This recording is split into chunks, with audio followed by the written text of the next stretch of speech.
el título de hoy, ¿no? Un poco que Vivi se había presentado. Vivi, aparte, eh, ya sé lo que voy a hacer. El título es Radical Healing, The Importance of Protecting the Healer. Y I felt like this was going to be a great way to have a conversation today because it's so much needed, right? This is a model that we use for caring for teens of color, particularly Latina teens. But I also feel like the message and part of the pillars of this is so freaking important right now, right? And how we go through these times. Iba a decir que hoy no tengo ningún commercial relationship, but I was laughing. That's what I was laughing about, right? Like thinking, I have a friendship relationship to disclose with Dr. Bibi because we're like sisters, friends from Argentina, and we went to medical school together. So that's our background, right? And then we got here and we kind of like ended up doing sort of like the same, one in North Carolina and the other in Minnesota, right? So freaky, but not surprising. I um I love usually when I do presentations, right? To start with my lens, to start with my positionality so you can feel and you can learn where I'm coming from, right? And if going back and forth with two languages it's too complicated, you guys let me know, okay? I'm doing my best with trauma brain right now. Um so I'm I'm a Latina bilingual immigrant from rural Argentina. Most of my ancestors are coming from Spain and Italy, the majority of them, but also from Croatia. So phenotypically, I'm tall. Uh, I look like them, right? But the soul, it's pure Latinx. Fourth and sixth generation of immigrant, right? In Argentina, first generation immigrant in the United States. And for us, some of us, right, being immigrant was so much at the front love in Argentina, right? Like doing the transition here, it felt sort of like embody the family identity. I'm a first family college graduate, cisgender, heterosexual. I'm neurodivergent, so I prefer macro connections and creativity. I'm hard of hearing, and I'm raised Catholic. I'm a spiritual and I'm a globalist, right?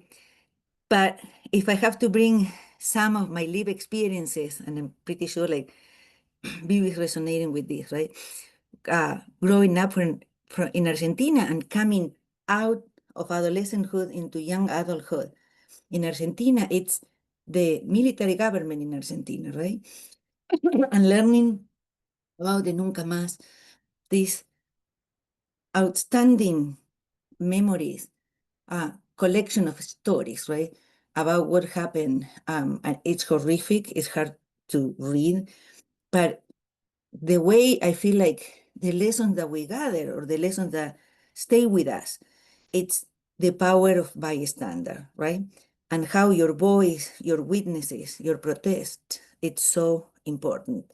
We, when Vivi and I were coming out of adolescenthood into adulthood again, right?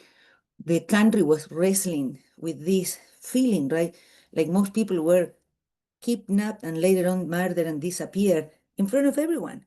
And so it was this response, kind of like the usual say from some parents, right? Was like, don't get involved, right? No te metas. They might have done something. So just stay away. And having having to deal with that, right? Deal with that grief and guilt and lessons, right? So this is us. And so for us, the Nunca Más was truly important, right? And it informed who we are and how we respond to the multiple crises that we have been enduring in the last decade. So when I put this talk together, right? It was a little longer, so I just modified that a little for us today, right?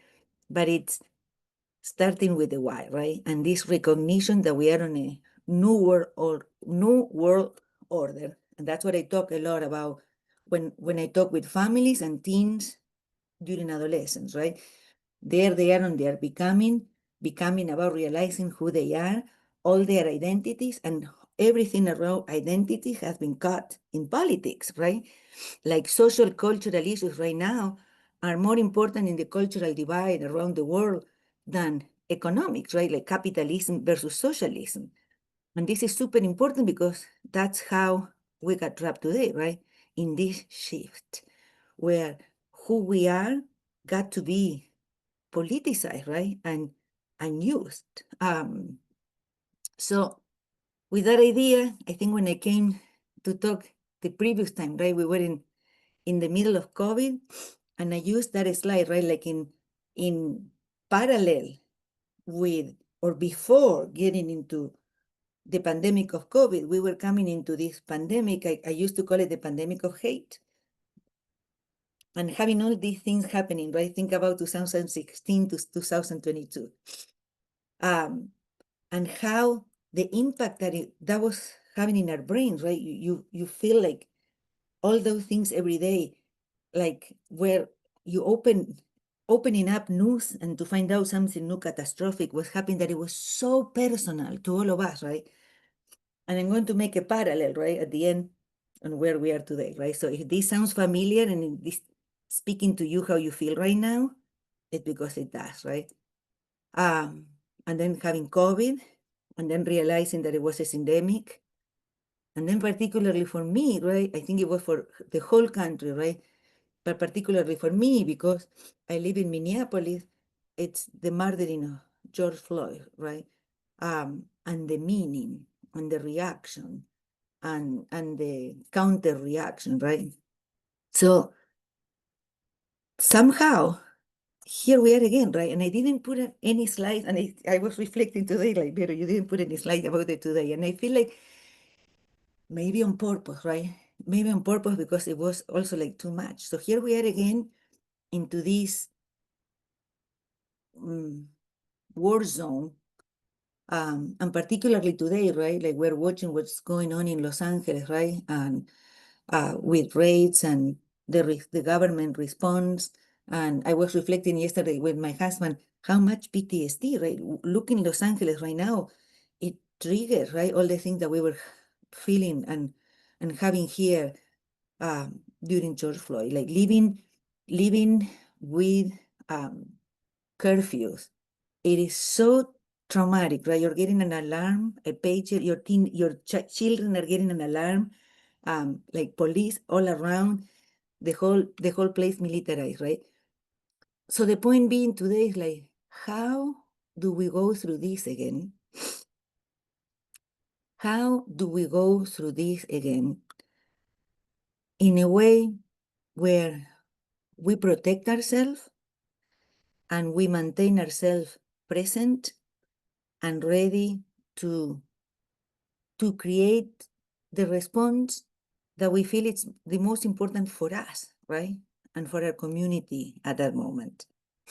And so I thought, well, this time around, I can share with all of you something that I have been using for, I'll say, the last 5 years, that is called radical healing, that it serves me to frame the care of our teams of colors, but also that care to frame my own care, and that helped me with my care. So radical healing, it's been here for a long time, right? It's kind of like shifting for what people were calling trauma-informed care or trauma-responsive care to healing-centered engagement. And it's kind of funny, for the way that I talk about radical healing, it's the merging trauma-responsive care with social justice, right? And John Ginwright, I'm always mispronouncing the last name, right? So sorry about that. At the beginning, created this model that it was truly healing using your cultural context, right? And bringing this healing as restoration of identity. So people talk about radical healing somehow about using a model to help you heal from the wounds of being in an identity that usually has been historically marginalized. People talk about these identity-based traumatic responses, right? They call it bias-based bullying. So this model has been used for us who have to deal with racial macroaggressions. There's no microaggressions anymore, people, but also for teens and families and adults in gender diverse with diverse identity, right? Because it's centered on who you are and your identity and the awareness that the bias that coming towards you have nothing to do with you, right? But how the society is responding to that, trying to maintain certain status quo, right? Trying to maintain power and privilege for certain non-marginalized communities. So, and it's centered on this principle, right? Healing is experienced collectively, like here we are, right? We are all together gathering and we're going to be reflecting about this today. Healing centered engagement, it's building a healthy identity. It's you feeling that you love who you are and you have a sense of belonging to your identity and to your community, right? And this for use of color, right? It's super important that it has to be rooted in culture, it has to be rooted in identity, but also like in this, it has to be historically grounded, right? And relevant in today. I love it because Soshan was saying he was working more with African American teens. And so he was talking about how healing center engagement is explicitly political because it talks, whenever we are talking about identity, we need to talk about that because we're talking about power and privilege, right? And how sometimes even systems are creating using the values and preference for certain communities and ignoring, right, the rest of us who are part of our communities too. So it's so interconnected with mental health, right? So he talks about this. When people advocate for policies and opportunity that address causes of trauma, such as lack of access to mental health, these activities contribute to a sense of purpose, power, and control over life situation. And all of these are necessary ingredients to restore the well-being and healing. And so talking also like how when you are part of the solution, right, and feel that you can contribute to looking into how you can change that structural challenge helps you to feel in a way that you're in control, and at least you're using your energy, right, for the good. And that goes on why when you're doing advocacy, usually it not only affects the people that you are going to be contributing by your advocacy, but also it affects you, your well-being, because it helps. So it's asset-driven, it's focused, on your well-being more than the symptoms, right? So people call it salutogenic because it's an approach that focuses on salud, right? So on health, foster and support well-being instead of looking into the negative symptoms, right? Instead of like, even when you try sometime in healthcare, right, to put some sort of like a diagnosis that talks about the strengths of someone. Let's say like a teenager is gifted, right? Not a gift that doesn't come their own consequences, right? Negative consequences, but you can find a way to put a diagnosis. If you want to put like, these family have a lot of emotional support, there's no way to call out the assets, right? And so that's where the shifting is happening, right? And how you try to look into the strengths, identities, and community to support that healing. But the most, or not the most, but one of the most important pieces, right, is like he calls out that healing center engagement need to support the adult providers with their own healing, right? And it's a healing the healers approach. And I totally love it, right? Think about this. This was like on the 90s, right? And here we are wrestling with burnout, and particularly for us, right? Latinx in the community, that we are social capital.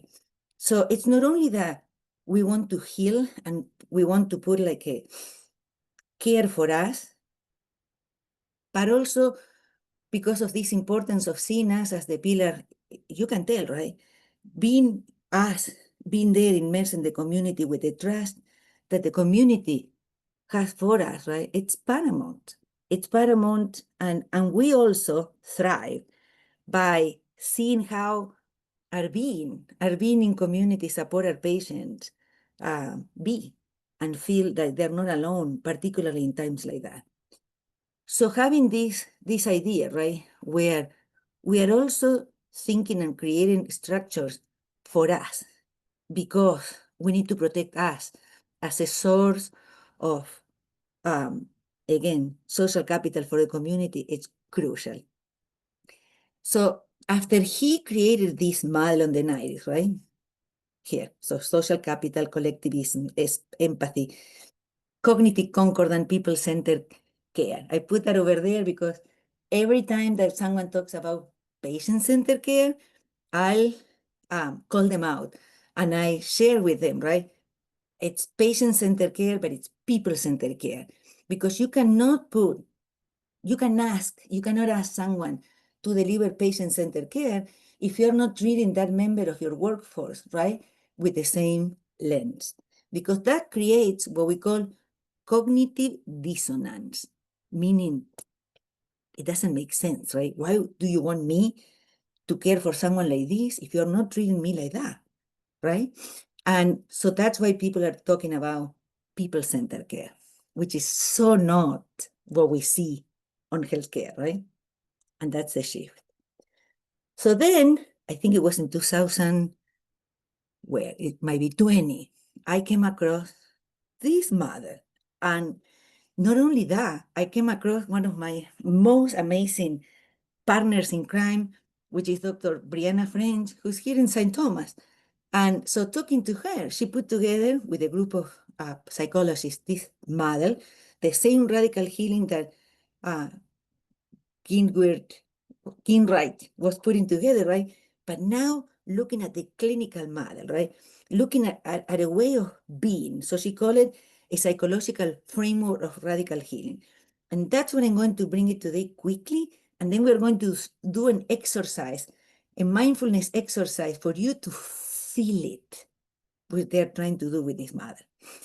So in radical healing, the center, it's this model. If you see, like you have two spheres, right? And somehow you're centered in the middle, right? And the idea is how you can reclaim your presence and your joy, right? And your sanity, I will say, and your joy and your sanity and your well-being in the middle of this, living in these two limbos, right? In these two worlds. One where you're always resisting here, right? And it takes a lot of energy. And you know that, right? It takes a lot of energy to be resistant. What we're seeing today, right? When someone talks about all the immigrants are gang rapers, so those macroaggressions, right? You need to resist and to call it out. That's bias, stereotyping, discrimination, and it's not real, right? Because internalizing those feelings, particularly for youth, right? That's what we work with. Internalizing those feelings is so disruptive. It's so destructive. So for one, here we are resisting all of that, using our strengths, our resistance, using our culture, right? Using our well-being and our emotional intelligence and our community, the social support, right? We cannot do this together. And that's why I'm here today presenting to you, right? It's in the togetherness that we feel like, yeah, I can do this. I can keep supporting this. It's using our critical consciousness. Critical consciousness was coined by a Brazilian teacher, Paulo Freire, who's outstanding and who thought we need to, that lens on how we see the world, we need to really be critical, right, about the things that we are seeing, analyzing, right? Why is this happening right now? Why is someone making this decision for us? How come we are not included? all those things open up, right? The lens of power and privilege and how we should reclaim, right? That power with actions. But at the same time, here I am resistant, right? I'm present on today, but at the same time hoping, okay, how can I bring that cultural authenticity, right? My love for me and who I am with this radical hope, meaning, y sí, yo tengo mucha esperanza, pero va a tomar un montón de trabajo, ¿no? Para poder crear una sociedad que sea inclusiva. So it's that hope that it's sort of like informed, right? Aware, ain't going to be easy, right? But we need to do it. And at the same time, using those two things just to be centered in the present, right? Using the cultural strengths, the emotional and social support, the power of your critical thinking, and then your authenticity and the fact that you have hope for a better society, right?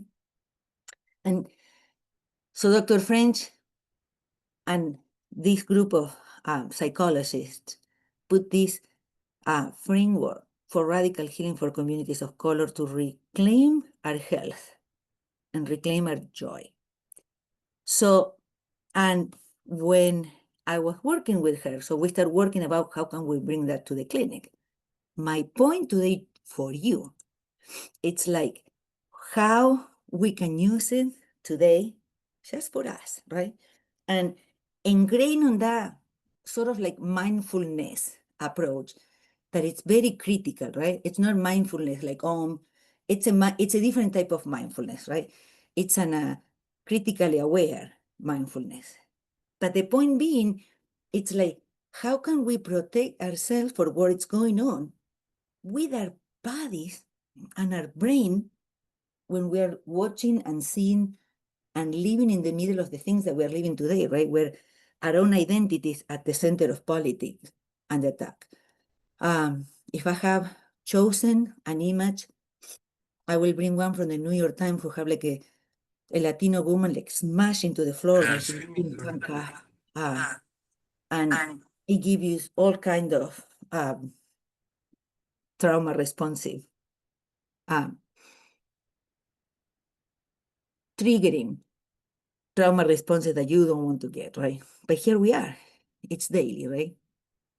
So part of the equation is like how we go through this, trying to take control of what's happening with traumatic events in our brain, and how to go through this with our brain in a way that our frontal cortex, it's clear again, that we can decrease the chronic inflammation cascade that is happening because of the traumatic events that we're living, so that we clear our brain so we can be more critically conscious and really think about how am I going to respond to this, right?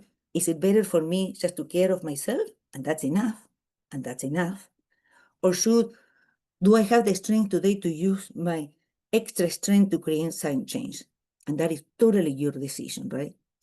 And but being mindful of this, because it's on this chronic inflammation, the reason why our communities live less lives than the rest.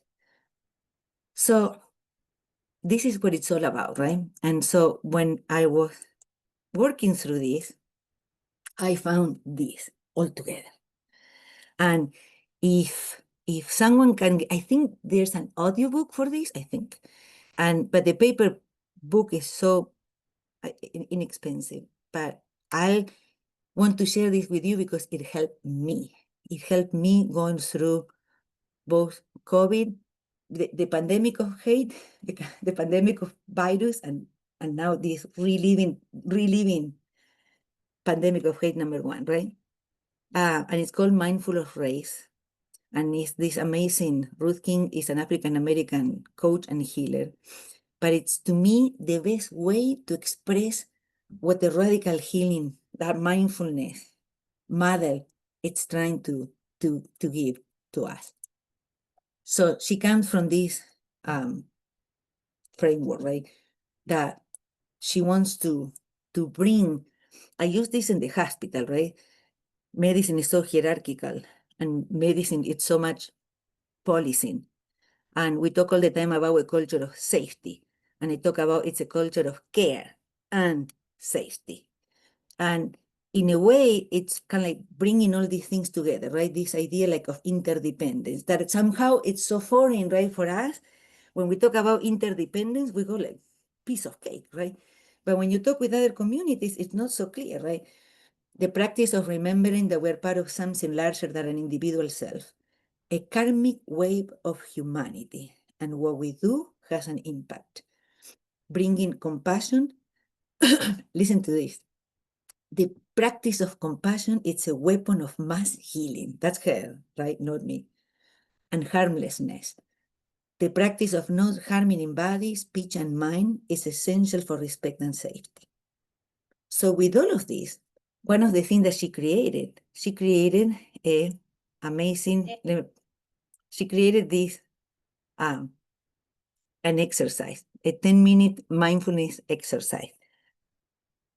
I will talk about this exercise like 7-10 minutes, right? It's sort of like so freaking healing and allow me to recenter myself, right? All the time that I was like, knowing, you need to think about like, oh my God, my inflammation cascade might be pouring water right now, right? So you need to catch yourself, right? And to say like, hey, I need to recenter myself and to be in a way that I can think through this, but not harming me, right? And I think she does a tremendous job with this exercise. And you can take it as a mindfulness exercise to do whenever you want it to be recentered or grounded, but also you can use the affirmation sentences that she uses along. And then after we finish the exercise, I would love to share with you what happened to me, right, in the middle of COVID-19 in a meeting. So, Vivi, I don't